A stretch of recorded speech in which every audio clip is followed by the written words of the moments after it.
وحده لا شريك له وأشهد أن محمدا عبده ورسوله اللهم صل وسلم وبارك على محمد وعلى آله وأصحابه ومن تبعهم بإحسان إلى يوم الدين. قال رب اشرح لي صدري ويسر لي أمري واحلل عقدة من لساني يفقهوا قولي. اللهم فقهنا في الدين وعلمنا في التأويل.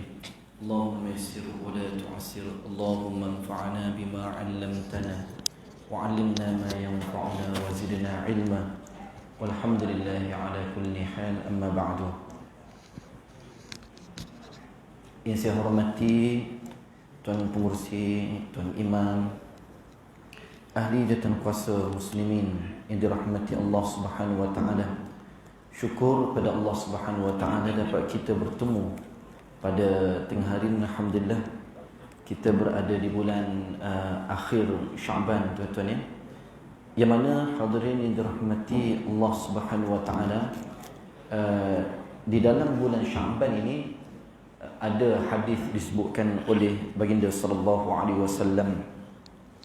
Di antaranya Rasulullah sallallahu alaihi wasallam sebut, walaupun kita hampir kepada akhir kemuncak Ramadan, kemuncak Syaban, tapi ingin saya kongsi satu dua hadis.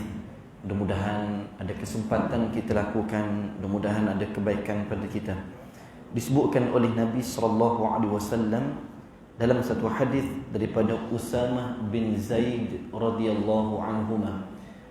Usamah ni anak kepada Zaid bin Harithah, ataupun dulu disebutkan Zaid bin Muhammad.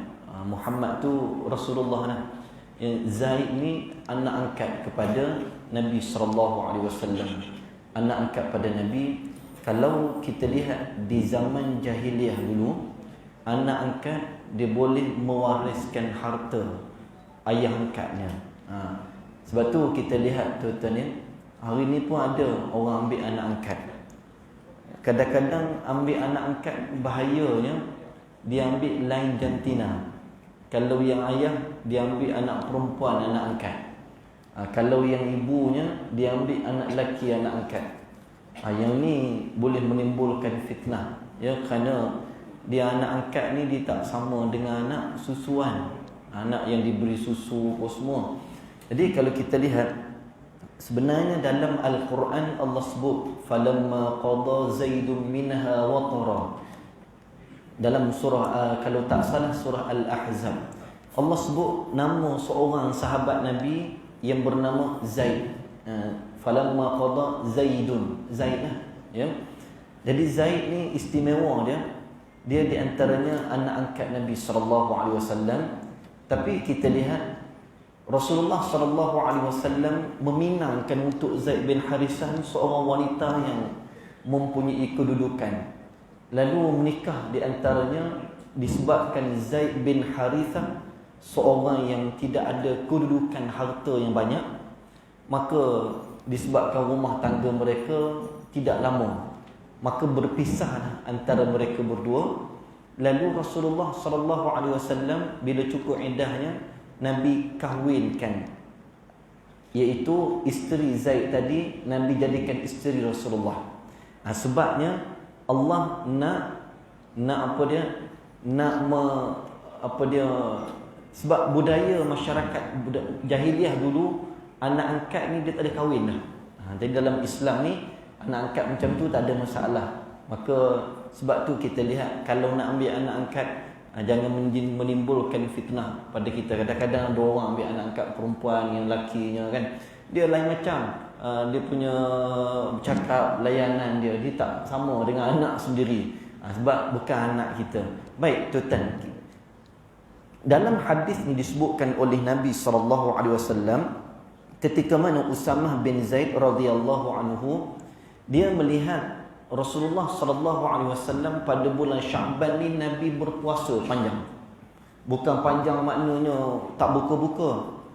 Dalam hidup Rasulullah sallallahu alaihi wasallam, Nabi pernah berpuasa sebulan Syaban.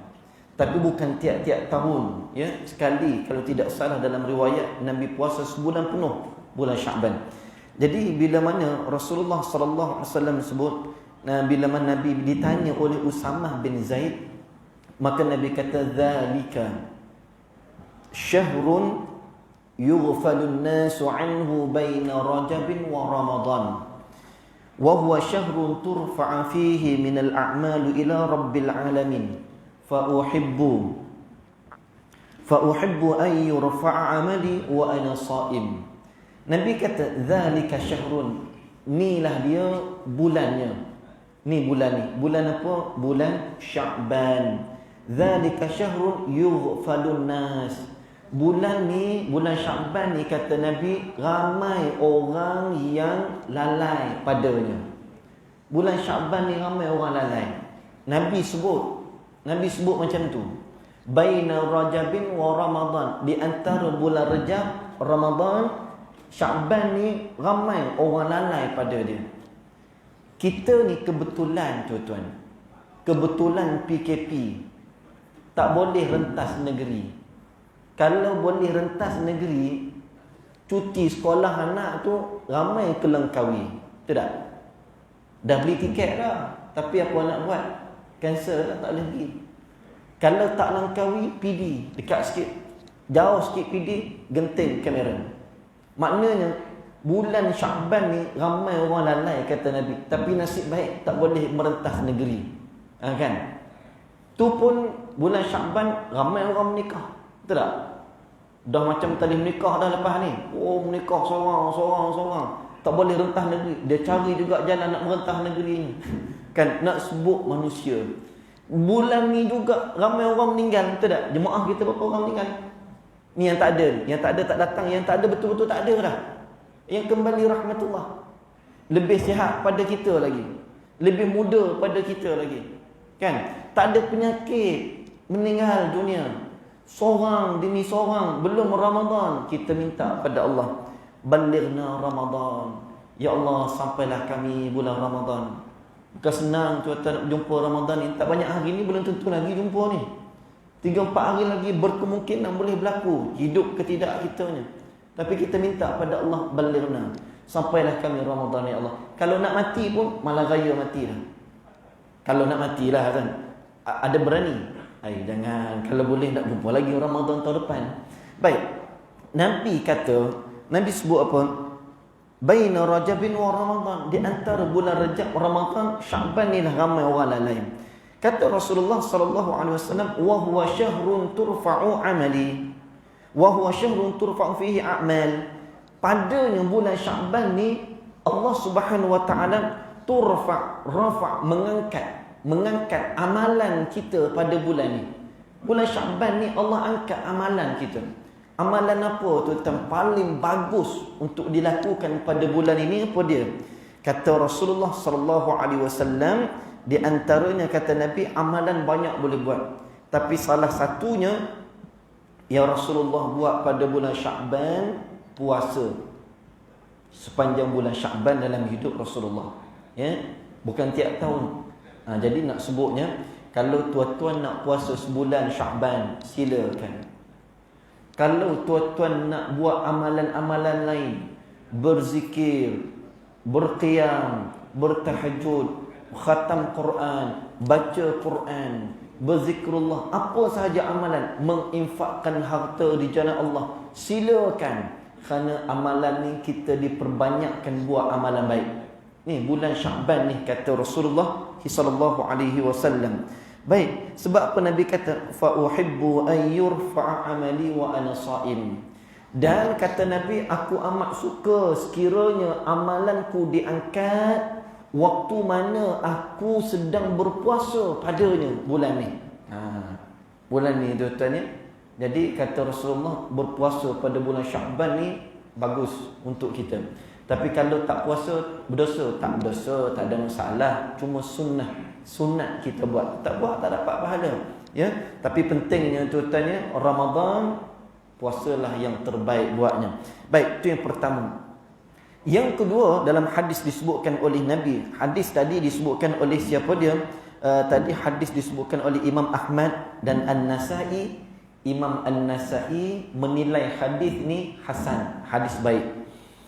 Di dalam satu riwayat lagi disebutkan oleh siapa di antaranya Ibnu Hibban, Al-Bazzar dan Al-Albani meriwayatkan dalam kitabnya menilaikan sahih di dalam silsilah al-ahadith, disebutkan innallaha la yutalli'u fi lailatin nisfi min sya'ban fayaghfiru li jami'i khalqihi illa al-musyrik aw masyahin. Nabi SAW kata, sesungguhnya Allah Subhanahu wa taala melihat kepada hamba-hambanya pada malam nisfu Sya'ban. Dah lepas dah. Malam nisfu Sya'ban ni bila? Malam 15 dah. Malam yang kalau kita tengok di langit bulan purnama penuh bercahaya. Bulan tu dipanggil dalam Islam dia ada puasa sunat Yaumul Bayd, hari putih 13, 14, 15 dalam kalender Islam. Jadi kalau kita lihat pada malam tu, hari malamnya tuan tengok bulan purnama. Tu tandanya. Bulan purnama ni banyak orang boleh buat. Kalau yang suka memancing ikan, dia akan pergi tangkap ikan di laut ataupun di kuala. Kalau yang tangkap ketan di lautan, banyak dia dapat hasil kerana bulan purnama ni ketan dia naik makan banyak. Waktu bulan cerah dia makan banyak. Kalau dapat tangkapan tu isinya banyak lah, tuan-tuan. Tu dia punya petua orang-orang dulu. Baik, nak sebutnya kata Nabi SAW. Nabi kata lagi, dan kata Rasulullah, sesungguhnya Allah Subhanahu wa taala melihat pada hamba-Nya pada malam nisfu Sya'ban, maka dia akan ampun semua hamba-hambanya. Allah akan ampun kepada hamba-hamba yang meminta. Kita yang bangun malam, yang hidupkan pada Sya'ban, nisfu Sya'ban tu, kita minta pada Allah, kan? Tak buat yasin di surau masjid tak ada masalah. Baca yasin surau masjid tidak wajib, ya, tak menjadi kewajipan. Tapi kalau nak buat tak ada masalah. Cumanya pokoknya tuan-tuan, kalau di masjid surau tak buat, kita balik, kita boleh buat amalan-amalan lain. Kalau dah buat, kita boleh sambung di rumah, khatam Quran, baca Quran, berdoa pada Allah pada malam nisfu Sya'ban itu. Nabi SAW kata, Nabi kata apa dia? Ada dua je jenis golongan manusia yang Allah tidak akan ampun dosa dia, Allah tidak akan berikan padanya dua golongan manusia ni. Yang pertama, illal musyrik aw masyahin. Pertamanya golongan mana? Orang yang melakukan kesyirikan pada Allah. Orang buat syirik pada Allah, Allah tak ampun dosa dia. Allah tak terima doa dia. Allah tidak akan terima amalan dia pada malam nisfu Sya'ban. Dia dah buat dah. Dah dibawa oleh malaikat. Mudah-mudahan malaikat bawa, Tuhan kata tangguh. Kerana ada benda yang tak selesai dengan hamba ni. Syirik ni tuan-tuan tak payah besar. Besarnya sekutukan Allah. Kalau kecil-kecil ni tuan-tuan ya, percaya selain pada Allah, yang kita kata mudahnya apa dia? Tuan-tuan percaya nombor. Paling mudah lah. Orang kita kadang-kadang dia terpengaruh dengan cayan mu'alif. Tahu kan? Dia percaya dengan dia orang. Dia orang memanglah pegangan dia orang nombor 4 ada masalah. Kita orang Islam nombor 4 tak ada masalah. Yang paling tak ada masalah kahwin 4, confirm tak ada masalah. Kan? Tak ada masalah itu. Tapi nombor 4 jangan. Sampai ada orang nombor kereta nombor 4 tak mau, dia kata apa? Tak maaf sebut. Dia kata macam-macam lah nak sebut, kita mesti segan. Nombor rumah nombor 4 tak mau. Kadang-kadang duduk apartmen tingkat 4 tak mau. Nombor tu tuan tak boleh percaya dan tak boleh bagi mudarat pada kita. Jangan ada yang percaya. Tapi kalau nombor kereta tuan letak nombor IC kat belakang 57 giat-giat, tu letaklah. Lagi senang orang nak curi kan. Nombor IC letak nombor kereta belakang kan. Nombor tanggal lahir orang tahu dah. Negeri tahu dah. Tinggal nombor 4 angka belakang tu kita perlu letak kat nombor kereta motor belakang. Tu memang selamat lah tuan-tuan. Kalau kita letak nombor IC isteri kita apa, tak ada masalah. Tapi kalau percaya nombor 4 tu bagi mudarat, tu tak betul. Ni jangan tuan-tuan. Ramai orang kita percaya. Orang sembahyang pun percaya. Orang Islam percaya. Nombor tak bagi apa-apa tuan-tuan. Tidak bagi mudarat kecuali Allah Subhanahu wa taala. Jadi kesyirikan ni bahaya. Pertama syirik kata Nabi SAW, Yang kedua, au masyahin, ataupun orang yang benci membenci di antara orang Islam. Ni mengadu domba, fitnah, benci membenci, kata mengata. Ni berlaku di tempat kita setengah-setengahnya. Kadang-kadang musim PKP ni nak sembahyang Jumaat payah. Yang kena lanyaknya siapa? AJK kat depan tu. Betul AJK laksanakan tugasan tuan. Sampai kita maki hamun, marah, sampai tak tegur siapa, tak betul tuan. Dia laksanakan SOP. Kalau tak ikut SOP, bukan takut pada manusia. Kita risau takut Jumaat tak boleh buat sembahyang 5 waktu, tak boleh. Tu yang kita risau. Bukan takut pada WHO tu, tidak. Tapi kadang-kadang kita marah, makin hamun sampai tu. Ada setengah, maknanya bukanlah kata sahabat kita di luar sana, tak. Ada setengah-setengah, kadang-kadang dia naik angin tu, pagar, surau tu nak tercabut tu tuan. Nasib baik tak tercabut je. Kalau tercabut, tertimpa atas dia, akan nanya jawabnya. Tak, maknanya kita lihat bagaimana keadaan demikian. Ya, kita, macam sahabat kita yang duduk kat luar sana. Kan, kalau ada rezeki masuk, maknanya dah datang tu tahu dah. Kalau ada rezeki masuk, tak ada rezeki nak macam mana? Ikhtiar. Pahala tetap dapat. Tapi kalau sampai kita, maknanya kalau ada setengah-setengah orang ni, kadang-kadang minta maaf sebut tu tuan. Bukan orang muda yang menjerit-menjerit ni. Kadang-kadang bertaras, atuk-atuk dah peringkatnya.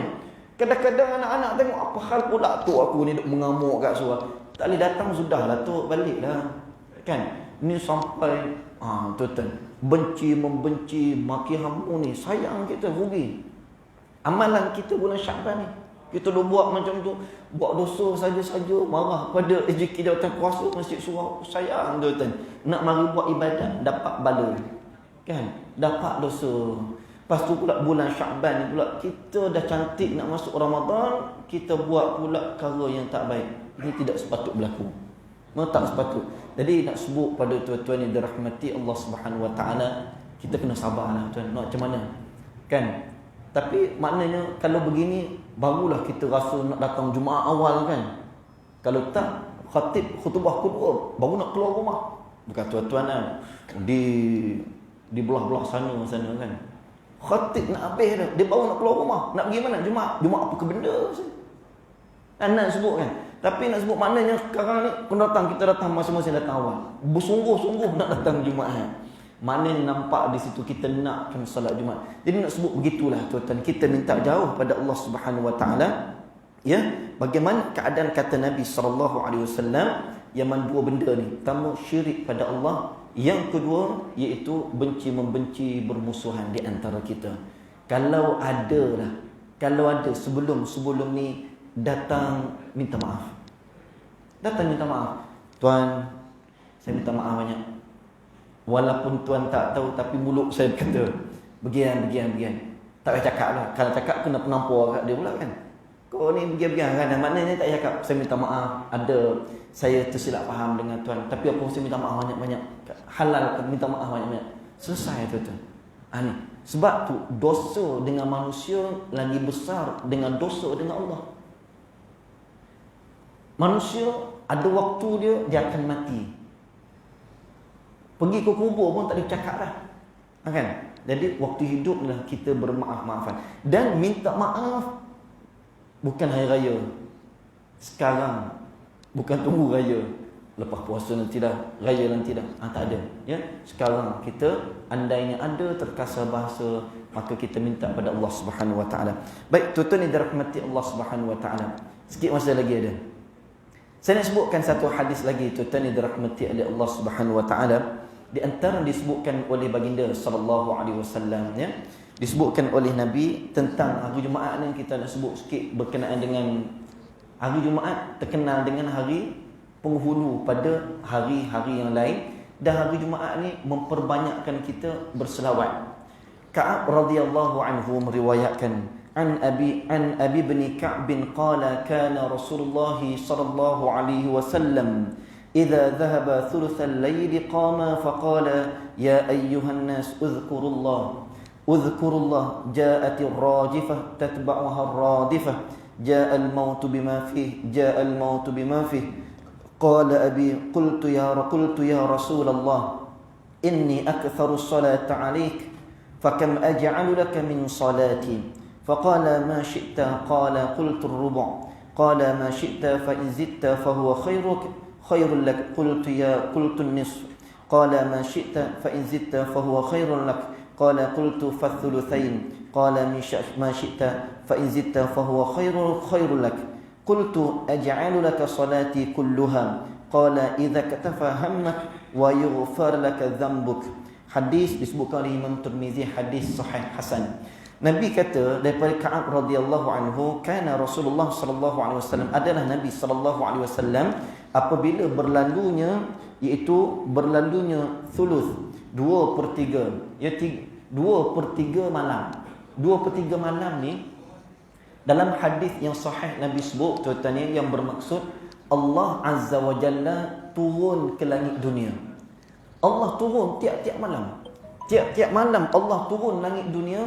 Allah mencari setiap penjuru rumah. Mana rumah-rumah yang meminta-minta kepadanya, yang merayu-rayu, yang memohon kepadanya, minta ampun, minta segalanya pada setiap pada 2/3 malam. Allah cari setiap rumah kita ni. Allah tengok bagaimana Allah turun, tak payah tanya. Pokoknya Allah mencari hamba-hambanya. Allah menanti-nanti, menunggu-nunggu. Allah sendiri turun, bukan malaikat yang turun. 2/3 malam, waktu tu payah kita nak bangun, Allah sendiri turun. Kalau ikutkan malaikat boleh turun, Jibril boleh turun, tapi Allah kata aku nak turun, tengok sendiri hamba-hambaku yang bangun malam, yang buat, yang melakukan, yang meminta, yang merintis, yang munajat, yang memohon padaku. Sebesar mana hajat mereka, sebesar mana dosa mereka buat, sebanyak mana mereka lakukan kesalahan, malam tu kalau kita minta setiap-tiap malamnya, Allah akan ampun apa hajat kita. Apa hajat tuan-tuan yang kita nak? Minta kepada Allah Subhanahu Wa Taala, mohon padanya. Jangan tulis dalam status tuan-tuan, Facebook ni mengarut, tak ada apa manfaat. Minta pada Allah kerana Dia Maha mendengar, mengetahui. Allah turun ke langit dunia, bayangkan pada malam 2/3 malam. Kemudian kata lagi Nabi sallallahu alaihi wasallam, faqala ya ayyuhan nas, wahai manusia, uzkurullah, bangunlah, ingat pada Allah, buatlah amalan pada Allah, zikirlah, ingat Allah Subhanahu wa taala. Uzkurullah, ja'atir rajifah, datangnya gempa bumi, tatba'uha radifah, diikuti dengannya kiamat. Ja'al mautu bima fi, datangnya kematian. Ja'al mautu bima fi, datangnya kematian. Qala abi qultu ya Rasulullah. Ka'ab radhiyallahu anhu ni hidup zaman Nabi, dapat tengok wajah Rasulullah, boleh bersua muka, duduk dalam majlis Nabi. Dah duduk dengan Nabi dah hari-hari, nampak Rasulullah, tapi tak cemoh tuan-tuan, tak cemoh, tak, orang kata apa, tak cemoh. Tidak rasa bosan tengok Nabi. Kita kalau tengok pasangan kita 24 jam, cemoh tak cemoh tuan-tuan? Kan? Cemoh. Kalau seorang lagi pun tengok lama-lama cemoh juga. Seorang lagi pun tengok lama cemoh juga. Tengok orang ni cemoh. Sahabat duduk dengan Rasulullah, pergi sama-sama duduk dalam majlis Nabi. Tiba-tiba tak cukup lagi kerinduan dia. Dia kata, ya Rasulullah, berapa yang aku nak solat, nak selawat pada kamu Rasulullah. Dapat tengok Nabi macam tu pun rindu lagi, nak tambah lagi selawat pada Rasulullah. Bayangkan, duduk sama-sama, duduk dengan Rasulullah, dah kenal Nabi, dengan wajah Rasulullah, dapat peluk cium Rasulullah, begitu lebih kurang. Tapi tak cukup, ya Rasulullah, berapa itu dikatakan. Dia kata apa dia? Dia kata pada Rasulullah, inni aktsarus salata alaika, sesungguhnya aku nak berselawat padamu Rasulullah. Fakam aj'alu laka min salati, maka berapakah yang layak aku selawat padamu Rasulullah. Tengok, yang duduk dapat lihat Rasulullah macam tu rindunya. Kita yang tak pernah jumpa ni tuan-tuan, agak-agak macam mana? Berbanyak kita selawat pada Nabi. Paling baik tuan-tuan, selawat pada Rasulullah. Minta maaf, saya ada dengar kadang-kadang setengah-setengah tempat disebut jazakallah, adalah sebut perkataan jazakallahu ala Nabi ke apa, tak tahulah. Sebenarnya jazakallah ni Nabi tak pernah minta pun kita ucapkan terima kasih, ya Allah aku datangkan Nabi, tak. Nabi minta selawat banyak-banyak. Banyak selawat Nabi. Kadang-kadang kita duk sebut jazakallah, kita tak selawat, itu yang masalah. Kalau selawat tak apa, takut kita jazakallah ala nabi, jazakallah. Selawat Nabi ni macam mana tuan-tuan? Sahabat tanya, ya Rasulullah, Tuan dah ajar pada kami bagaimana bagi salam. Kami tahu dah. Maka ya Rasulullah, bagaimana nak selawat padamu ya Rasulullah? Ini tuan-tuan dalilnya. Dalilnya apa dia? Maka kata Nabi SAW, Nabi ajar kita. Nabi kata kul, Nabi kata ucapkan. Dalam satu riwayat disebutkan oleh sahabat, bila sahabat kata ya Rasulullah, Tuan dah ajar kami bagaimana bagi salam, dan sekarang ni bagaimana cara kami nak selawat? Maka Nabi ajar kul, ucapkan Allahumma salli ala Muhammad wa ala ali Muhammad. Yang ni Nabi ajar sendiri. Ni diriwayatkan oleh Imam Bukhari. Tuan-tuan ya, selawat yang disebut oleh Nabi, Nabi lafazkan, maka sahabat tulis ya. Nabi kata kul Allahumma salli ala Muhammad wa ala ali Muhammad. Kul tu tak payahlah, sebab Nabi kata ucapkan Allahumma salli ala Muhammad wa ala ali Muhammad kama sallaita ala Ibrahim innaka Hamidum Majid.